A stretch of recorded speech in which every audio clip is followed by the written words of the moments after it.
So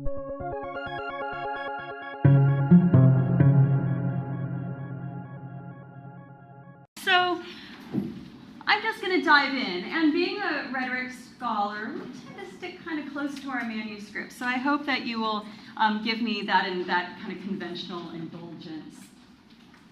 So, you know what I need, though? My reading glasses. I'm sorry. It's a little dark there for you. It is a little darker than I expected it to be. Sorry about that. I'm right at that age where I can kind of get away without them for a little bit, but it's easier on myself if I have them, so. We live in a world defined by the consumption of objects. My book is really an attempt to understand the nature of our attachment to objects, why and how some objects enable attachment more so than others, and how we relate to objects, not just as something that exists when I buy or use it, but as something that has its own life cycle: production, acquisition, use, perhaps repurposing, disposal, and ultimately death. In this excerpt from an early chapter of the book, I'm trying to explore two seemingly different extremes by which people respond to this system of objects and the consumption practices that go with it. I ask us to look more closely at some of the ways we talk about attachment to inanimate objects. Among humans and other animals, attachment is emotion-laden, target-specific, and characterized by an affectionate feeling of being connected to another. Attachment is crucial among parents and offsprings, or among communities, as it provides the safety and survival of the species. But humans do not only attach to other humans, of course.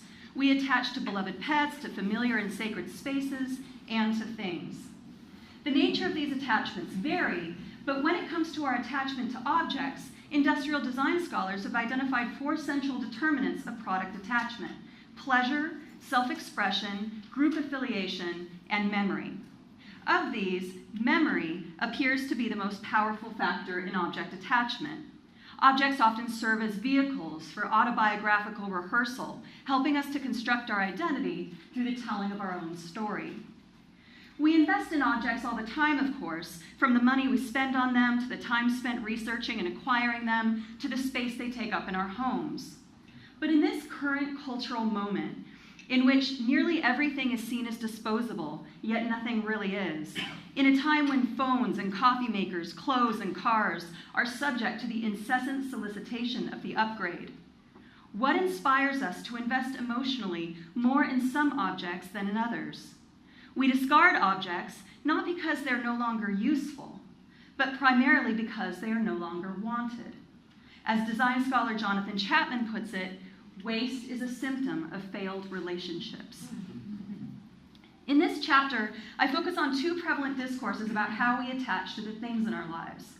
I begin with hoarders, those who attach either so indiscriminately or so intensely that attachment has devolved into affliction. As for many of us, hoarders, some objects are valuable because they see them as being imbued with memories, while others are so because they are seen as holding potential for some aspirational future self yet to come. The treadmills, skis, woodworking tools that we'll put to good use someday. As a point of contrast, I will also focus on KonMari, a wildly popular approach to curating one's possessions that sees things as having a vitality that waxes and wanes in response to our care or neglect. If hoarders cling to objects that either remind them of the past or aid in fantasizing for a better future, the KonMari method characterizes both memory and potential as traps, deceitful distractions from the joyful here and now, which threaten to drain our very life energy. I argue that the coinciding prevalence of hoarding and KonMari in today's popular imagination is instructive. As different but related responses to the overabundance of consumer goods, they offer important insights to the power of memory and potential to imbue our material world with a sense of vitality and meaning that demands of us an ethical response. In recent years, so-called hoarders have been thrust into the national spotlight, most prominently by way of no less than 4 documentary series on cable television. Like many reality programming, these shows tend to offer up hoarders as targets for us to gawk at, to pity, and to gape with appalled fascination at the obscene chaos of their homes. Hoarding is a legitimate affliction. Formerly considered a subset of OCD, hoarding disorder now has its own entry in the most recent edition of the DSM.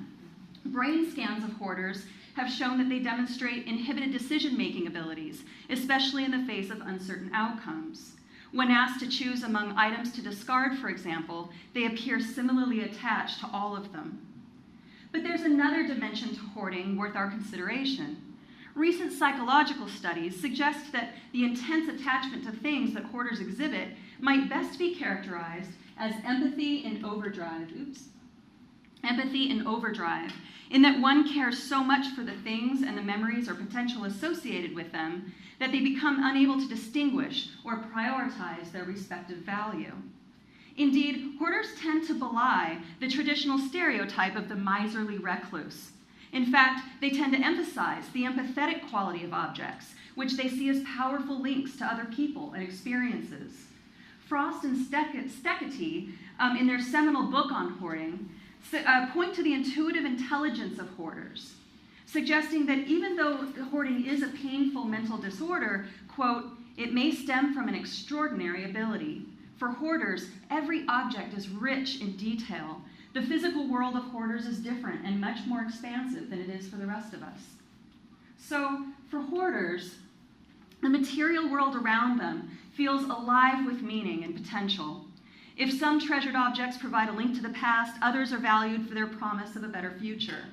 Many hoarders continue to keep the things that they don't actually use because disrespecting the memory or squandering the potential of objects, perhaps especially for those who were raised in poverty, as many hoarders were, is nothing less than a sin.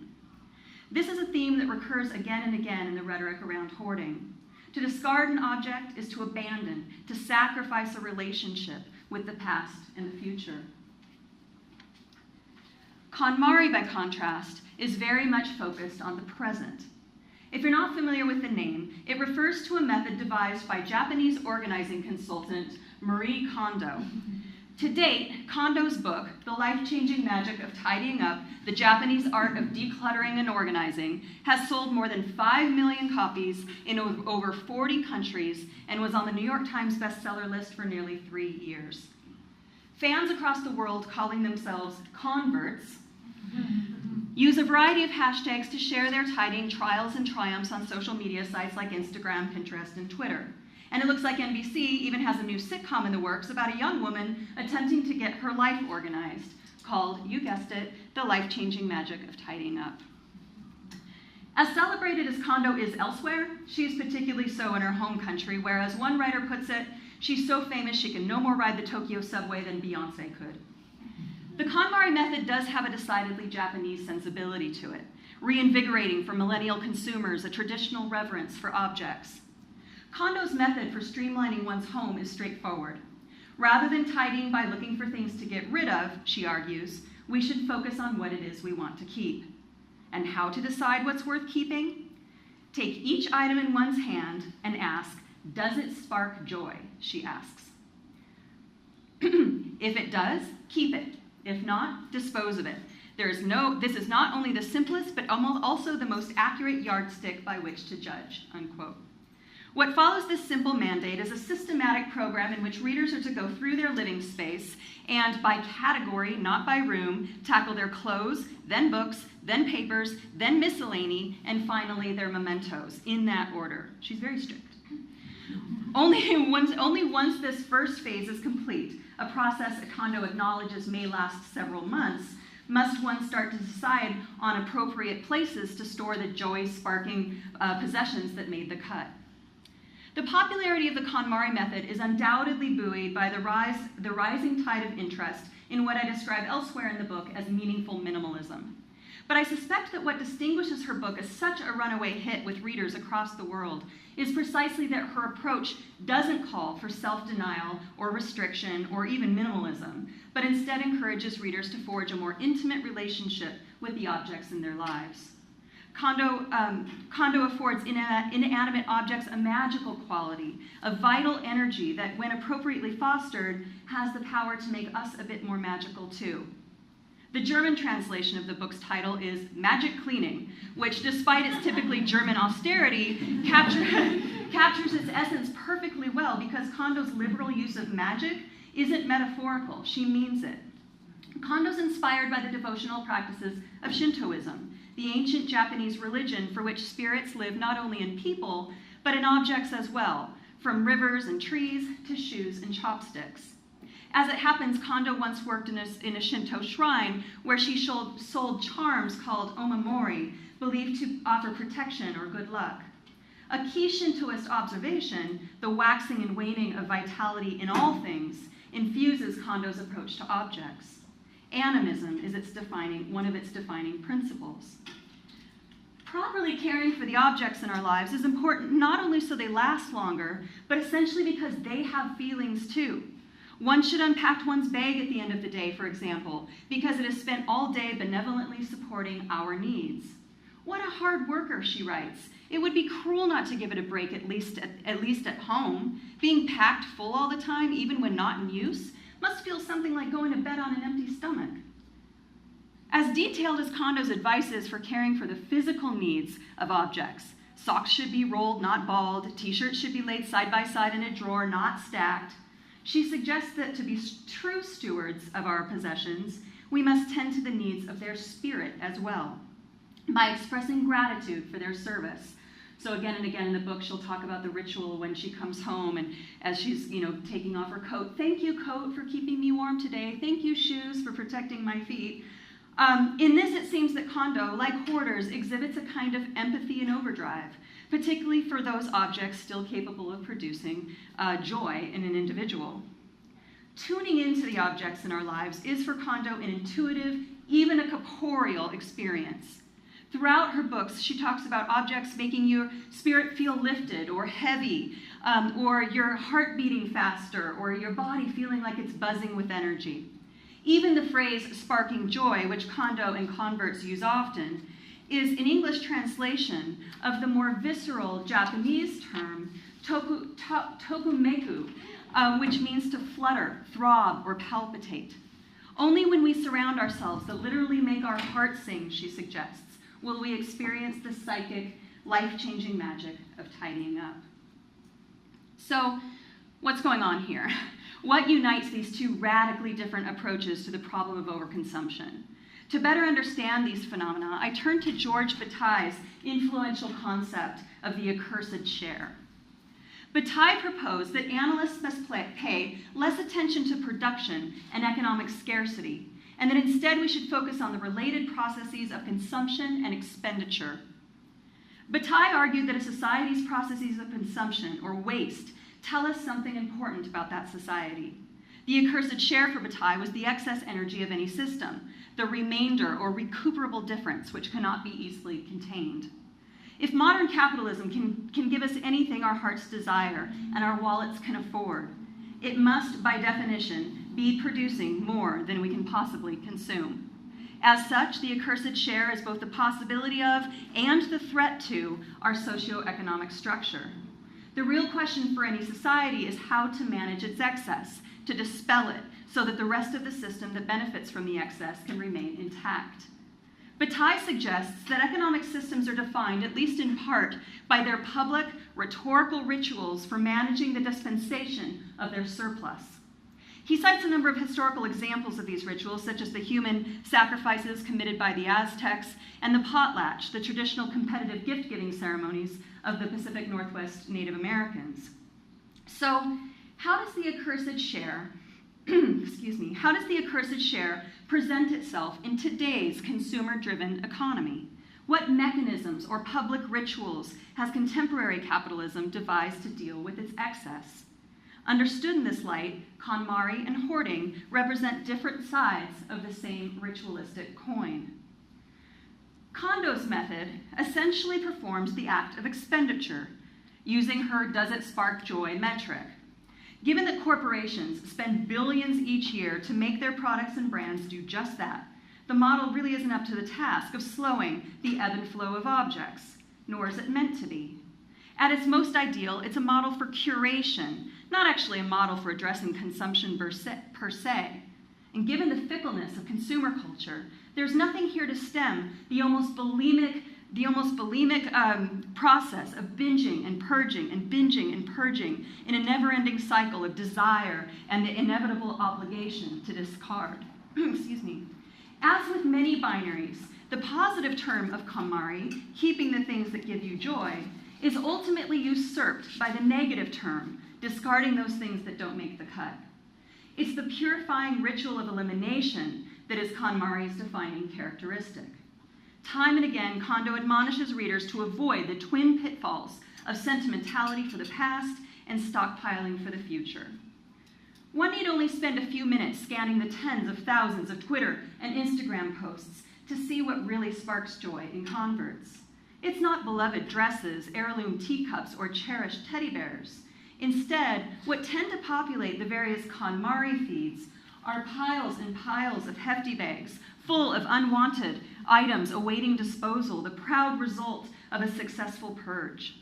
And, of course, thousands of impeccably organized closets, spice racks, and chests of drawers filled with skillfully folded t-shirts and socks. These are the before and after shots of the accursed share dealt with properly. Empathy appropriately reined in, the excesses of consumerism dressed in minimalist garb. Catharsis structures the process of expenditure for the convert. It is the cleansing and ceremonial release that provides excessive consumerism its alibi. These public displays of tidying up, enthusiastically shared on social networks, are not so unlike other historical public rituals for managing the accursed share in societies throughout history. The KonMari method ritualizes, asceticizes, and even fetishizes disposal. Again and again, she writes in her book, people may call this wasteful, but it's the exhilaration you felt when you bought it that matters. There's a karmic, mystical, magical quality to Kondo's discourse that elevates tidying up to nothing less than a deep spiritual dive into one's psyche, telling followers that when they tidy up, they should turn off the music, connect with themselves through their objects, and treat the whole process as a sacred ritual. In the end, in KonMari, the joy seems to be in the getting rid of stuff, not in the items we keep. Marie Kondo, sweet as she seems, is something like global capitalism's Winston Wolfe. The fixer, played by Harvey Keitel in Pulp Fiction, who was brought in to expertly clean up the bloody messes left behind by hitmen Jules and Vincent. Trouble is, Kondo's enormously popular method does nothing to stop the hefty bags from piling up like dead bodies in a Tarantino film. She simply tidies up the scene of the crime, leaving only beautifully organized closets in her wake. I'm losing my voice, excuse me.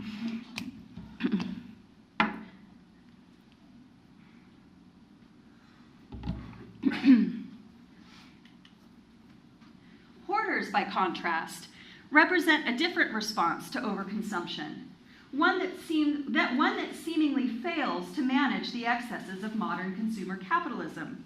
We all attach too easily to objects and consume too readily, but hoarders have a more difficult time letting go, and the evidence of their attachment is all too obvious. The scariest reading of the show Hoarders, writes Rob Walker, is that these freakish piles of stuff it documents simply reflect what plenty of us consume as a matter of course. Our ability to dispose of the evidence properly is what makes us normal. Hoarding tells us something important about where we find ourselves at this stage of globalized, mass-produced consumer culture. With so much stuff on offer, it becomes difficult to moor oneself, to decide how much is enough and what has meaning and what does not. Never before has there been such a plethora of things to acquire and with such ease. Hoarders may be the canaries, but we're all just trying to find our way through the coal mine. Ultimately, hoarders function as objects both of fascination and revulsion because they fail to adequately dispense with their accursed share. For our system to work, the excesses of consumer capitalism are supposed to go away. But hoarders essentially allow the landfill to take over the living room, refusing to destroy the evidence of acquisition gone awry. If KonMari is defined by a cathartic purge, Hoarding is a structure defined by disordered attachment, powered by empathy and overdrive for the objects that should presumably be laid to waste.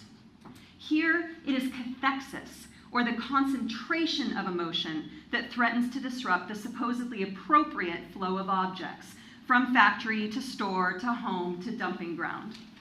While recognizing hoarding is a pathological behavior to which none of us likely aspire, I do think that something important may be gained if more of us were to slow down, as they do, the purging impulse popularized by the likes of Kondo. The scholars and scientists who are starting to understand hoarders describe them with tremendous compassion and even a degree of awe. Studies consistently suggest that hoarders are intensely observant of the unique and detailed qualities of objects and often see them as nodes of connection and meaning within a larger network of humans in the material world. So I've condensed the analysis considerably for the time allotted, but I want to end with a brief reflection on empathy. There's something that hoarders get right that I think converts don't. In hoarding, there's an attentiveness to the object, an acknowledgement that an object has value that began before its acquisition and that will last long after its consumption. The difference between hoarding and KonMari is in part one of empathy and ultimately one of responsibility and even stewardship for the objects that surround us all. Merriam-Webster's dictionary offers two definitions of the word empathy, both of which I think are instructive here. First, empathy is, quote, action of understanding, being aware, sensitive to, and vicariously experiencing feelings, thoughts, and experiences of another. Perhaps we don't have to fully understand hoarding in order to be sensitive to the plight of hoarders and perhaps listen more empathetically to what it is they have to tell us.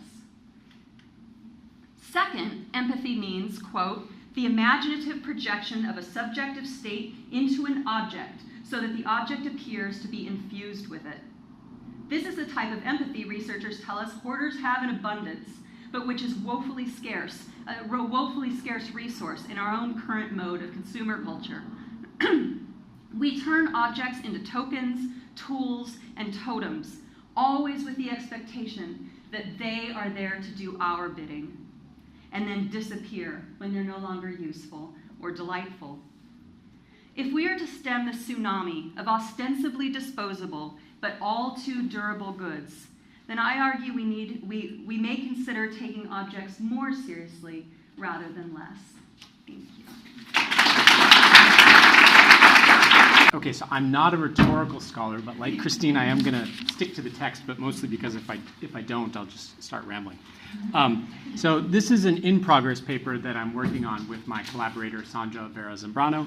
And in it, we are asking what we think of as a sort of very basic or fundamental question. And the question is, how does one produce comparative knowledge about journalism or political communication? And from the outset, I want to stress that this is a question that focuses explicitly on cross-national comparison. That is, that it's about two or more countries.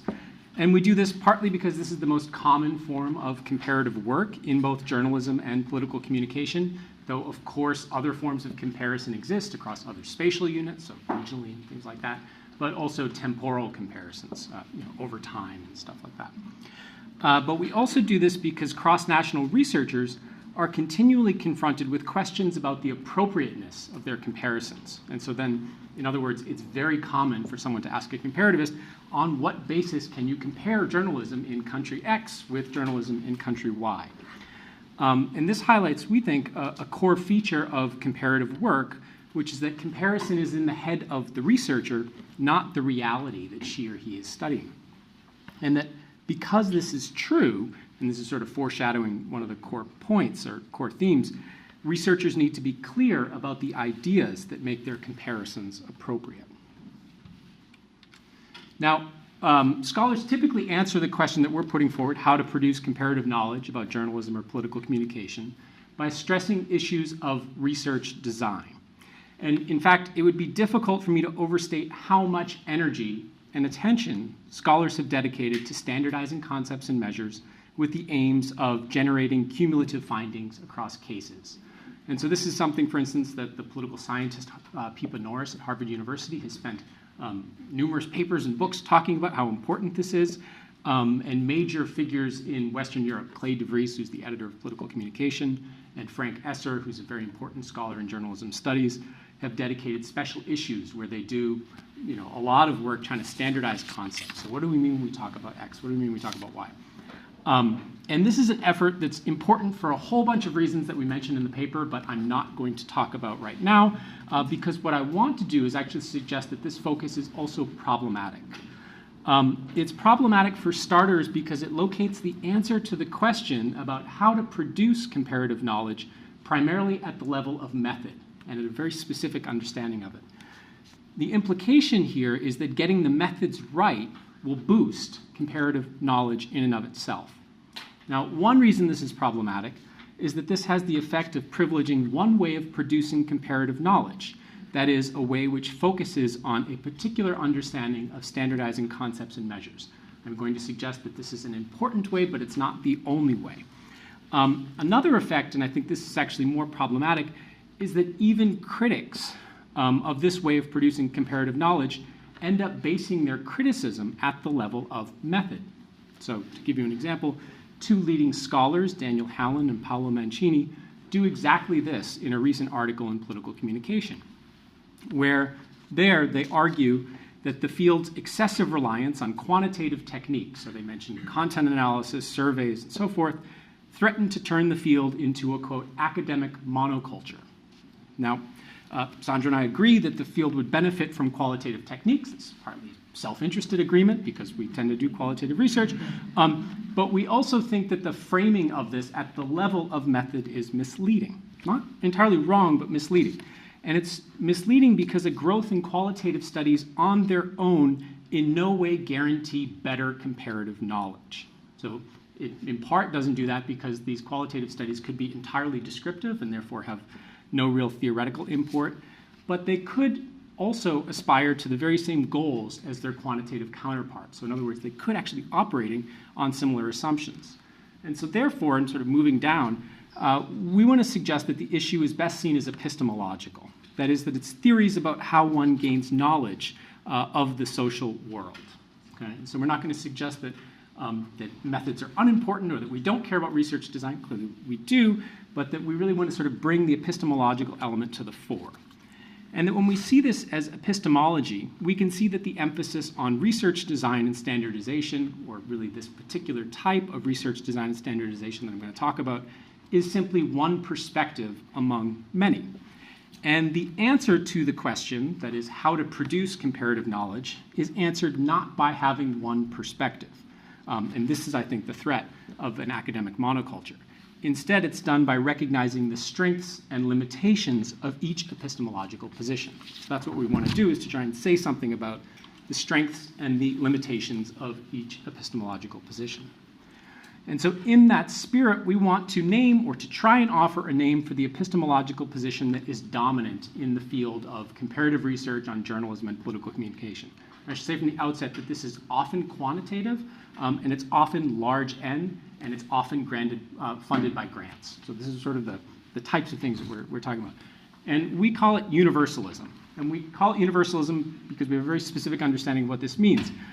And that's that it's an approach that produces comparative knowledge by analyzing variables, so professionalism, commercialism, et cetera, that are assumed to have similar, that is, universal, meaning across the cases that are being analyzed. Now, this is an approach that has a range of benefits that are often acknowledged and touted, but it also has shortcomings, and shortcomings that importantly are not often clearly recognized by people who support this approach themselves. So, benefits first. One benefit is this approach's ability, as the name suggests, to produce universal claims about certain types of communication phenomena. A recent example is a paper that was published in Journal of Communication just a year ago that explored whether shorter television sound bites reduce the probability that speakers face of justifying their political opinions. Very well designed, and what they found was, or what the researcher found, was that across numerous national contexts they do, which suggests that reduced sound bites diminish justification regardless of where it happens. So regardless of social context, it's a universal finding. Another benefit is that the perspective, sorry, I sort of shows strengths and limitations. Another benefit or another strength is that this perspective permits the establishment of classifications and typologies, which are clearly crucial for hypothesis testing. And indeed, in comparative studies of journalism and political communication, there's what you might think of as a sort of minor cottage industry dedicated to testing the degree to which certain variables, for instance, the level of commercialization, might lead to certain types of news content. More entertainment fare, less public affairs. Okay? And all of this we actually think is incredibly important, and we've even been involved with it from time to time. What we want to point out with this is that this perspective is a perspective and therefore has limits. One is its assumption that variables have similar meanings across social contexts, and that context comes by adding variables. So this is important. It's not that people actually operating this perspective don't care about context, it's just context comes by adding variables. And so paradoxically, for something that we're calling universalism, this can and does encourage a view of journalism or political communication in which one's own group is the basis of evaluation and that all others are scaled in reference to it, what you might commonly think of as ethnocentrism. A simple example of this is a question found on survey questions. And so the example I'm going to show is something that's found on the World of Journalism survey, which is probably one of the largest scale comparative survey projects, and also MediaAct, which is one of the largest ones in Europe. And so the question asks journalists to, quote, rate potential sources of influence on their work. And the potential influences include your peers, your editors, your managers, owners, government officials, and so on. Now, what's important is that this is actually based on US and Western European scholarship, so it comes from somewhere, and there's good reasons for it in those cases. But imagine the moment this question is asked to a journalist in Turkey. There, media outlets are mostly owned by individuals who use their media holdings to curry favor with government officials. And these owners appoint managers and editors that can oversee their staff. Okay? Now, however the Turkish journalist responds, she or he will not be referring to distinct levels of influences, because those levels are not distinct in the Turkish context. And so whatever else you have, you don't have a universal answer to the question in this survey, despite all of the impressive and I do mean that sincerely, impressive methodological effort that's done to try and make that so. Another limit is what Durkheim long ago called artificialism, and I love the term. And the notion of artificialism refers to the search for superficial similarities, artificial similarities, across cases, while ignoring the underlying processes that shape the cases. And so an example comes from a 16-country study done by one of the premier groups of European researchers on personalization. So they define personalization as the tendency for news to focus on individual politicians rather than political institutions. So it's something that the news media are doing, and it's a result that comes from that. Now, the authors found that Italy has the most personalized news, which they suggest is evidence that Italy is among the most personalized of media systems. But, as Paolo Mancini himself points out in a review, the data likely misunderstands the Italian case. Italian legislation requires news media to permit equal time to politicians for different parties. The large number of individual politicians in the news is thus not evidence of personalization as the authors defined it. So it's not, in other words, the tendency of news media to focus on individual politicians. Instead, it's the outcome of a distinctive set of political regulations, and that those are the things that are not actually captured in the study. So, given the strengths but also the limitations of the universalist approach, we define and describe an alternative epistemology, which we call contextualism. Now, contextualism begins from a very simple premise, which is that to understand what an idea or practice means in its context. I'll say a little bit more about what we mean by this. Rather than assume similar meanings for variables across cases, this approach examines the historical conditions that crystallize the meaning of a variable in a specific case. And I'll give you an example of this in just one second. But it also requires that researchers take seriously the local definitions, representations, and ideas that exist in specific contexts, and therefore not assume that editors mean the same thing in different contexts. Now, there are many ways to be contextual, and not all of them are comparative. And in fact, I think most ways of being contextual are not comparative, which is to say that you have an entire discipline of anthropology that has been, historically concerned with trying to figure out how something works in its particular context. And you also have a large number of people in both journalism and political communication who do single nation case studies. Okay? The type of contextualism which we want to advocate seeks to explain the mechanisms or the principles that unify or differentiate the observed cases. Now, I realize that this probably seems abstract, so I will give a concrete example from our research to illustrate the point. And this is something that was published in New Media and Society just a couple of months ago. In it, we begin from the observation that, and just as a sort of side note, we're not doing this because we think we're the only people who do this. In fact, in the paper, we try and call on allies, people that we see as also doing this, but just as a way of sort of illustrating what it is that we're talking about. So in the paper, we begin from the observation that prior research finds that American and French journalists maintain different relationships with their audiences. So stated schematically, American journalists care about their audiences, while French journalists ignore them. This is something that's already established. It's in the literature.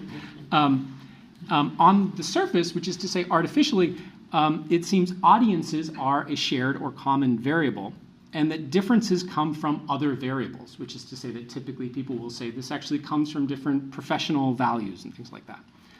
And actually what we found is that US and French journalists just have different conceptions of what audiences are. That is, that when you talk to them, they actually have just different local definitions of the term. So in the US, journalists think first of news consumers as audiences. In France, when you ask journalists about audiences, they think first of their peers. So when it's not that they don't think of audiences, it's that they think of something different than American journalists do. Now, these differences are shaped by historical differences in the role that audiences play in the two cases. So in France, news organizations are less reliant on audiences for revenue. Okay? The state historically plays a role in funding news organizations, and so therefore journalists are not always actively having to think about making sure that they maintain their audiences. By contrast, in the US, organizations are heavily reliant on audiences for revenue, and increasingly so. These differences are further reinforced by historical differences in the division of journalistic labor in the two cases. So in France, it's very common to have non-journalists hired to grow audiences, while in the US this happens, but the task is also historically given to journalists. So just a very simple example, last Sunday I opened my Sunday New York Times and there was a letter from the marketing department in it. I don't know if anybody else subscribes to print, but you open it up and it's actually a letter from Nick Kristof. Right? This is something that's more or less impossible to imagine in the French case. Now, what's important to know is that this finding does not invalidate universalist assumptions. Journalists in the two countries really do have different relationships to their audiences, and so it's not that one is right and the other is wrong. Instead, our approach highlights the principle that underlies what is being observed and the mechanisms that are shaping it. So in this case, the principle that unites the cases is recognition. So in other words, they're both using audiences to get recognition, but how they do it differs. Okay? So the mechanisms that shape how it's pursued are market dynamics and the division of journalistic labor. Now, I've sort of said these nice things about contextualism, but I also want to point out that it too has limits. Almost by definition, the approach favors small n comparisons. Researchers need to have intimate knowledge of the countries they're studying, and researchers can only speak so many languages and know so many cases. So that's one, I think, limitation. And I also think that there's a sort of serious and potential danger, and that's that if universalists can be accused of being ethnocentric, contextualists can and often are accused of exoticism. In other words, romanticizing other countries' media systems. This is, for instance, a very common complaint amongst British scholars to American scholars who care about things like the BBC. They'll say, really, it's not as great as you think. There are all these problems. So I want to sum up by way of a cartoon. And this cartoon actually summarizes something that's sometimes called the searchlight effect, sometimes called the drunkard's search. But in it, a man is searching on his hands and knees for a quarter that he dropped. The police officer walking by asks, "Did you drop it here?" The man replies, "No, I dropped it 2 blocks down the street." "Then why are you looking for it here?" asks the officer. "Because the light is better here," the man replies. Now, this is, I think, partly humorous, but I think it's also a reasonable warning for comparative scholars in journalism and communication, where large-end grant-funded projects increasingly define the standards of quality in the field. This is a perspective that produces a range of benefits, but is, like any epistemology, a perspective, a way of seeing, one with strengths and limits. And that producing better comparative knowledge requires more careful understanding of what is and is not captured by the streetlights we use to shine lights on different aspects of journalism and political communication.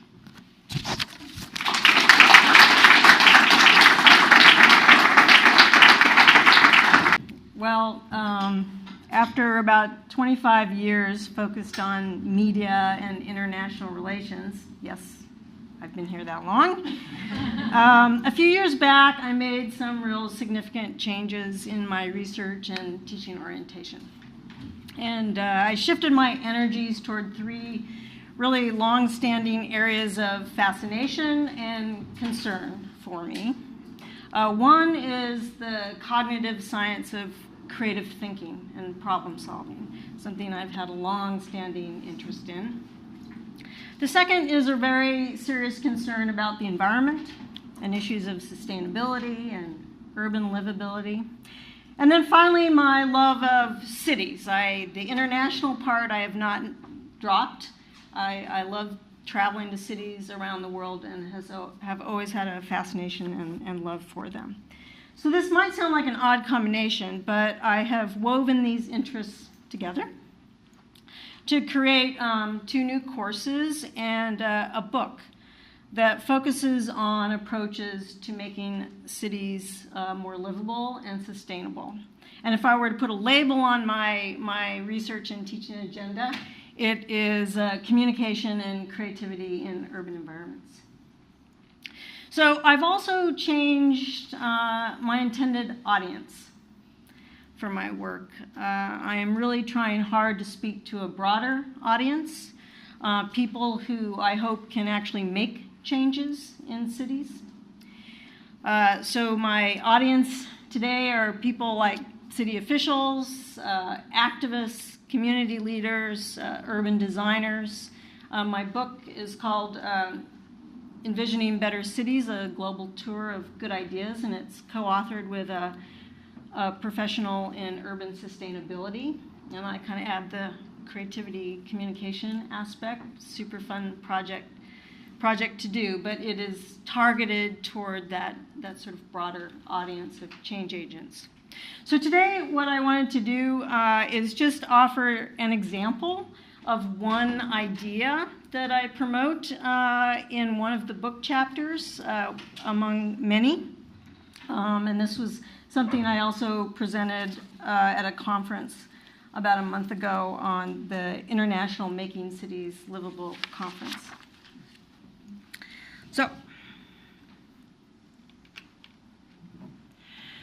So scholars and urban design professionals, or anyone who observe people's behavior in urban environments, understand that public spaces communicate using a silent language. Here are some contrasting examples. Where would you rather hang out? I know where I'd rather be in those pictures.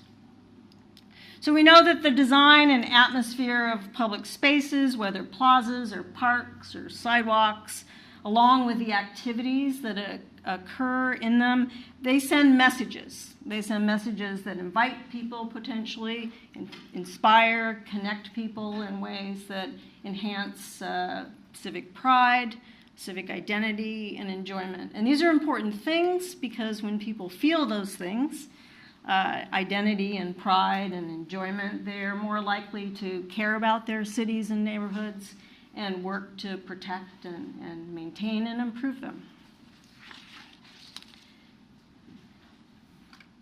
So I am interested, one aspect I'm interested in is the important role of creative messaging as part of a city's silent language. The best cities that I've visited, large or small, communicate kind of a creative vibe. And they engender a sense of excitement, fun, inspiration for young and old alike. And how can we do this? Of course, we can have a vibrant arts and cultural scene, or you can have an innovative business sector. But there are less obvious ways that cities can enhance simply the experience of walking down the street. And one of my arguments in one of the chapters of the book is that I argue that the same things that inspire us to think creatively help us to design better cities. So the same conditions that inspire individuals to write, to play music, to paint, or entrepreneurs to innovate can be integrated into urban settings to communicate a positive vibe that encourage people to love their city. And I call these conditions creative catalysts. So cognitive scientists have identified certain conditions. There's a lot of research on this that spur creative thinking in individuals and groups. They've found that exposure to certain colors and nature and art, as well as certain attitudes or environmental conditions, are catalysts to creative thinking. What all of these things have in common is that they prompt people to use a different part of their brain, to move momentarily away from that frontal lobe of analytical, judgment, evaluative lobe that we're often in most of the time, and to use a different part of their brain, an envisioning part or associational part. These sorts of conditions spur imagination. But research shows also that these conditions or prompts also make people feel more energized, more engaged, even more inspired. And that's really interesting to me because these are the kinds of outcomes that we want people to feel in cities and neighborhoods. We want them to feel energized and engaged and inspired. So I argue that understanding creative catalysts offers valuable insights for making better cities and neighborhoods. I believe that creative catalysts should be an intentional part of city or neighborhood design, programs or policies in order to increase the city's livability. So after delving pretty deeply in the research on the cognitive science of creativity, again in one of the book chapters, I discuss 5 known creative catalysts that I believe are very relevant to thinking about a city's design, its programs, its policies, because these are the ones that are most easily given urban form, or form in an urban environment. And these creative catalysts are nature, art, variety, unexpected associations, and elements of play. And given the time, I would like to just quickly introduce 3 of these. The 3 that might not be quite as intuitive for their potential role in enhancing a city environment than something like nature or art. So the first creative catalyst is that of variety. Like, how many of you eat the same thing for breakfast every morning? How many of you come the same way to work every morning? Well, while humans often feel safe in their daily routines, research overwhelmingly points to the importance of variety as a catalyst for creative energy and thinking. Conversely, a lack of variety sort of dulls our senses and diminishes our awareness of our surroundings. And applying this knowledge to cities, we all know what happens when variety is lacking. We've seen this in failures of suburban tract housing, tenement row housing. If one's environment is too dull or too repetitious, it loses its appeal, and we lose our pride in it. So there are several ways that we can infuse the creative catalyst of variety in cities and neighborhoods.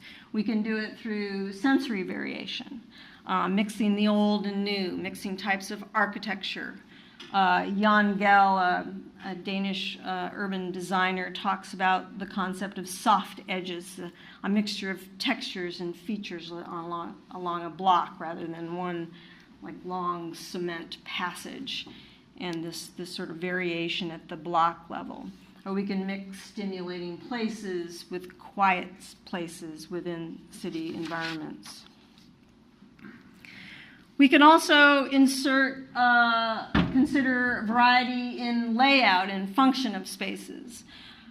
Dover and Massengale, in their book Street Design, talk a lot about, they advocated against the dominance of grids and classifications that make all the streets in an area the same. And they argue for variation in streets. As these different photos from Stockholm, cities should have streets designed and designated for different speeds and purposes. Some that are fast and car friendly, and others that are slow and bike friendly, and yet others that are meandering for pedestrians to stop and enjoy things. We can also have variation within a neighborhood, a variety of shops and services and housing combined to create mixed-use residential areas where you have natural variation and variety that are attractive to people and draw people out, and then along streets themselves. Another type of variety has to do with variation created by the use of public spaces. We can have more dynamic or flexible or temporary use of spaces. This is another way to incorporate through policies or programs or design variation. We can vary spaces by the time of day. Those of you who have been to the Rome Center and looked out the window at the Campo di Fiori know that in the morning it's a food and flower market, and then as the day passes it becomes a place of strolling and cafes and restaurants. And it's also a place for festivals and for protests and different things like that. So spaces can vary just over the course of a day. They can vary by day of the week. Paris is famous for its fantastic different indoor and outdoor public markets. If it's Thursday, it's antiques. If it's Friday, it's coin collectibles or books all in different places. Sort of a regular variation that happens that's fantastic. Places can vary by season. This McCormick Tribune Plaza during the spring and summer is restaurants and cafes, and this exact same space in the winter becomes an ice skating rink. In Denmark, I saw a place where they have storm drainage canals that function for stormwater overflow in the rainy season, and it's a skateboard park at the other times of the year. So terrific dynamic use. And then there's temporary use. You can temporarily close streets. Here in Seattle, we have Play Street programs and things that, or closing streets for bicycle events and things like that. Or another way to add flexibility, variation into a city. And flexible use has the added benefit of making spaces appealing to a greater variety of people. And so public spaces can become more inclusive that way. So a second creative catalyst is what I call unexpected association. So cognitive scientists know that a very effective catalyst for creative thinking is to ask a person to experience or try to connect two disparate concepts together as one. So if I was to ask you, for example, to tell me of create a product or a service that combines the concept of bird and time. Well, come up with something. product or service that combines bird and time. A feeder that would refill itself at insert intervals. That's great. Twitter. Bird and time. There you go. Okay. Great. Well, for those of you who, even for a moment engaged in that, you started to use a different part of your brain. For the rest of you who thought, oh, that's really stupid, you stayed in the front lobe there. So we know that when we bring disparate concepts together, it provokes creative thinking. Writers employ this strategy all the time when they use metaphor and juxtaposition to delight or engage their readers. Businesses use this technique to brainstorm products and services. People enjoy the cognitive jolt of experiencing something unexpected, especially in a mundane situation. So I use the term in the book unexpected associations to describe this creative catalyst. Bringing together disparate ideas here and there in urban settings can add a little bit of delight and inspiration. For example, functional art. By necessity, cities are full of very mundane and ugly things. They have garbage cans and utility boxes and manholes and downspouts, and really, why do these need to be ugly? Here is an example. This is a drain pipe, a painted utility box, a bike rack, and a manhole cover in Japan. And these are examples of what I call functional art. They're just taking the mundane and adding a little pizzazz to them. There we have a lot of kinds of utilitarian spaces, so whether it's transit stops or public restrooms that can benefit from the idea of functional art. And it has a co-benefit also of deterring graffiti and supporting local artists as well. Another kind of unexpected association is what I call uncommon spaces. And this is when you place a function or an activity or behavior in an unusual location. And people can use these spaces in a different than expected way. So, for example, in Melbourne, on the pylon of a bridge is a cafe and restaurant up in that corner photo. Very popular place to go. It's just on the bridge pylon. They made a deck space, and people can go and have drinks. Very popular kind of location. In Berlin and in Paris every summer, they haul in sand and palm trees and umbrellas, and why not have a beach in the middle of downtown? And as long as you're hanging out at an urban river, why not go surfing? In Munich, in the Eisbach River a number of years ago, they put these cement blocks into the river to kind of stem the flow of the water. And what happened is it created these incredible waves and that people started surfing on, but it was illegal. And so for a number of years, surfers would come there and then they'd shoo them away. And then they finally just sort of shrugged their shoulders and said, why not? Why not surf in the middle of the city? And now it's super popular. Spectators, people come and do that. And other cities have now copied that notion. In Oslo, the Opera House, which we might associate with ball gowns and elitism, has this sloping roof that's a public park, and it slopes down to the water. So on a lovely hot evening, you have both gowns and bikinis in the same space. Interesting, uncommon space. In Copenhagen, and there's not pictures of these, but there's a waste-to-energy plant that's being built, and the roof is a ski slope. So these kind of creative uses. The community garden here, that's on the top of a railway station in Tokyo. There's 5 different railway stations that they have built community gardens on. So rather than checking your social media while you wait for the train, you can tend your tomatoes. And they have tools there, and they're very, very popular. Of course, artists thrive on creating unexpected associations. This London bus stop, Bruno Taylor is an artist who puts swings in bus stops.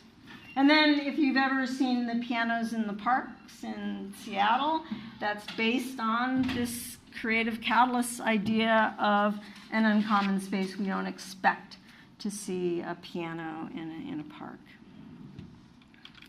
So the third creative catalyst I just wanted to mention is elements of play. One of the things I've discovered as I've read about cities and movements about cities is there's a bazillion movements surrounding cities. There's the green city movement, the smart city movement, the slow city movement. And there's also one called the playful city movement. And advocates for this movement believe that the city should be a playground and that fun and play should be woven into the urban fabric to engage people, and particularly to bring families into cities. More people on the streets translates into safer spaces, and play is healthy psychologically and physically and socially. And cognitive scientists have identified play as a spur to creative thinking. So when you see those images or pictures of people in tech firms playing foosball and all have ping pong tables and those kind of things, that's actually based on some research that play and those activities do encourage creative thinking. So cities can create more spaces for play, all ages playgrounds. In Bristol, which was named the Playable City of the Year last year, I think, they have a program called Make Sunday Special, and different streets or areas can apply to have their street closed off for Sunday as long as everyone's invited, and they do different activities, and that's one that was done there. Fountains, I don't know why a city would ever put in a fountain these days that kids can't play in. In Vancouver, BC, that was called the Whoop-de-Doo ramp. Somebody just had the fun idea of putting the little ramp on the bike path to enliven the day of bicycle commuters. So another aspect of elements of play is interactive. So interactive art installations, the 21 Swings in Montreal. Has anyone ever seen that? It's pretty amazing. It's this long line of swings, and each swing is a different musical instrument. When you swing on it, one sounds like a piano, another a horn, another a guitar, and the higher the person swings, the higher the note that plays. And what's really fun about it is people start to cooperate to create songs, and it's just a fantastic interactive art installation. And at night, there's these lights that come on that are amazing. And even things like using QR codes on the San Antonio Riverwalk to get information.